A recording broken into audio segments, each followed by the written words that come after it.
আসসালামু আলাইকুম। তো সবাই কেমন আছেন? আশা করি সবাই ভালোই আছেন। তো আপনাদের দোয়া আশীর্বাদে আমিও ভালোই আছি। তো ফাইনালি আমি রশিদে বলে জমরুদ্দি কাকু করতে যে মুখ্য অতিথি আহার কথা ছিল, তো আয়া পড়ছে ইতিমধ্যে। তো ভিডিওটা আপনারা দেখতে থাকেন, শেষ পর্যন্ত দেখবেন ভিডিওটা। তো ভালো লাগলে লাইক সাবস্ক্রাইব করে দিবেন। তো দেখতেছেন নিজেন কীরকম মানুষ।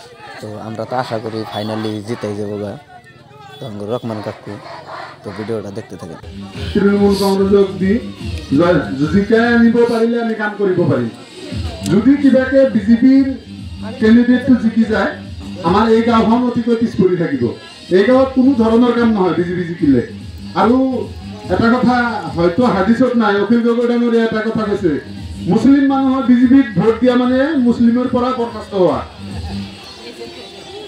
তাৰমানে মুছলিমক যেনেকে আমাৰ মুখ্যমন্ত্ৰীয়ে গালি পাৰে, লুংগি টুপি, তাৰপিছত কি এটা কথা সি ভালকে কয় যে মইতো মিয়া মুছলমানক অপমান কৰোঁৱে আৰু এইটো কৰিয়ে যাম।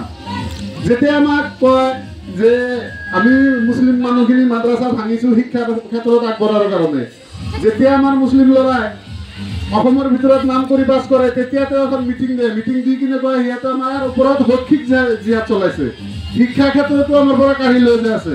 তাৰমানে বিজেপি চৰকাৰে এনেকুৱা লাগিছে যে আমাক লিখা পঢ়া কৰিব নিদিয়ে, আমাক কোনো কাম কৰিব নিদিয়ে, আমাক খেতি বাতি কৰিলেও আমাৰ তাতে অসুবিধা। যেতিয়া বেলেগ খেতি থাকিব শালি খেতি, তেতিয়া বজাৰত ধানৰ মূল্য থাকিব 900 টকা, আৰু আমাৰ মানে যেতিয়া সৰু খেতিৰ ধান ওলাব তেতিয়া দাম থাকিব 800 টকা। তাৰমানে যিকোনো হালাতে আমাক তলত কেনেকে পেলাই ৰাখিব পাৰি, আমাৰ এই জাতিটোক কেনেকে পিছুৱাই দিব পাৰি, সেই চেষ্টা মুখ্যমন্ত্ৰী নহয় বিজেপিৰ যিমান কৰ্মকৰ্তা আছে গোটেই একে নীতি, একে কথা, একে চৰিত্ৰ সিহঁতৰ। মই এইখিনি কৈয়ে মই মন্তব্য সামৰণি মাৰিছোঁ আৰু মিটিংখনত সামৰণি মাৰিছোঁ।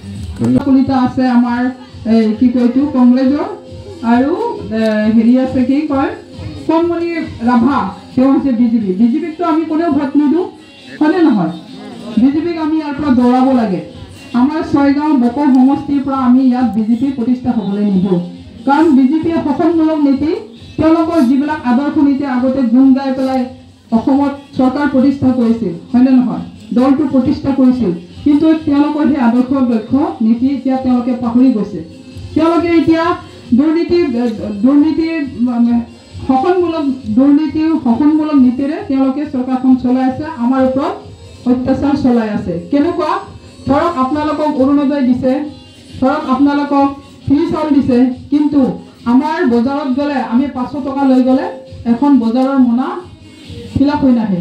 500 টকা দুই এটা বস্তু কিনোতে আমাৰ হৈ যায়, কিন্তু আমি হাজিৰা কৰি খোৱা মানুহ, হয়নে নহয়? 500 টকাটো আমাৰ খুব মূল্যৱান।